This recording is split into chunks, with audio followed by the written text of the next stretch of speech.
Oke, kita bakal bahas sesuatu yang ya setiap hari kita lihat, tapi mungkin sering kita lupain gitu aja. Sampah. Tapi, tunggu dulu. Kita akan lihat ini dari kacamata yang beda banget. Coba deh, resapi kalimat ini. Sampah bukan akhir, melainkan awal baru dari setiap akhir. Ini bukan cuma kata-kata indah loh. Ini filosofi, cara pandang yang bisa mengubah segalanya. Gimana? Kalau semua yang kita anggap buangan, gak guna, itu sebenarnya bahan baku, awal dari sesuatu yang baru. Nah, disitulah kuncinya. Oke, filosofi tadi keren banget, penuh harapan. Tapi, gimana kalau kita malah tenggelam di dalam akhir itu sendiri? Karena, ya jujur aja, sebelum kita bisa ngomongin awal yang baru, kita harus berhadapan sama tumpukan akhir yang kita buat setiap hari. Dan skalanya, wah masif banget. Oke, kita masuk ke bagian pertama, dunia dalam krisis sampah. Dan skala masalahnya ini benar-benar di luar bayangan kita. Siap-siap ya, karena angka-angkanya bakal bikin kita kaget. Lihat angka ini, 3,4 miliar ton. Ini prediksi sampah global di tahun 2050 menurut laporan Bank Dunia What a Waste 2.0. Ini bukan cuma angka di layar loh. Bayangin aja volumenya, segitu banyak sampah yang bakal membebani planet kita kalau kita diam aja. Dan grafik ini nunjukin betapa gilanya pertumbuhan masalah ini. Coba lihat lonjakannya. Dari sekitar 2 miliar ton di 2016, kita diprediksi bakal lompat ke 3,4 miliar ton. Ini bukan nambahnya pelan-pelan, ini kayak melesat. Pertumbuhannya eksponensial dan jujur, ini ngeri banget. Nah, ini yang penting banget buat kita sadari. Masalah sampah ini bebannya nggak rata. Di negara berpenghasilan rendah, coba lihat. 93% sampah itu cuma dibuang gitu aja, open dumping, dibuang ke alam terbuka. Bandingin sama negara maju, cuma 2%. Ini kan nunjukin ada ketimpangan yang parah banget ya kan? Beban sampahnya seolah dilimpahkan ke mereka yang kurang mampu. Terus, isinya sampah kita tuh apa aja sih? Lihat deh, hampir setengahnya, 44%, itu sampah makanan dan organik. Bayangin, itu kan harusnya bisa jadi kompos, jadi sumber daya, malah jadi masalah. Terus tentu aja, ada 12% plastik. Si public enemy number one yang bikin laut kita tercemar. Oke, tadi kita udah lihat gambaran besarnya di level dunia.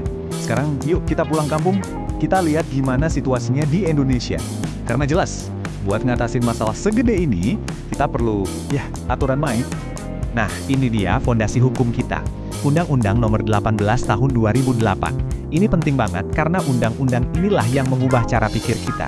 Dari yang tadinya cuma kumpulin, angkut, buang ke TPA, sekarang kita didorong buat ngelola sampah dengan lebih cerdas. Harus ada pengurangan dan penanganan langsung dari sumbernya. Oke, ini kelihatannya teknis banget ya. Banyak angka dan istilah kimia. Tapi, ini super penting. Jadi kalau kita ngomongin solusi bakar sampah buat jadi energi, kita nggak bisa asal bakar aja.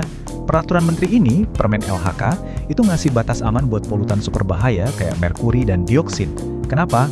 Ya karena kalau nggak diatur, solusi ini malah jadi masalah baru.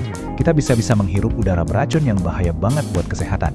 Jadi, kalau dibuang jadi masalah, dibakar juga ada resikonya.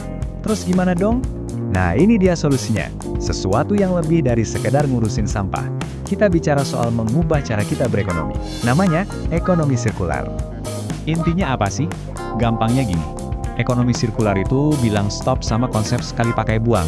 Nggak ada lagi tuh yang namanya akhir masa pakai. Jadi jalurnya nggak lurus dari pabrik ke tempat sampah.